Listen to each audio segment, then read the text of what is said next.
Mi nombre es Vanessa Palomino y hoy vamos a aprender las 5 fases del sonido Korotkov. El primer sonido que vamos a escuchar es un leve golpe que señala la fase 1 que comienza con los 2 primeros sonidos de la medición sistólica aceptada.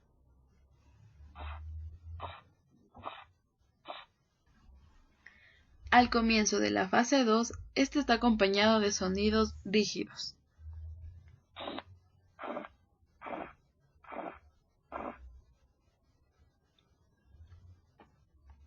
Al iniciar, el sonido Korotkov número 3 desaparece en los crujidos y suena un golpeteo fuerte.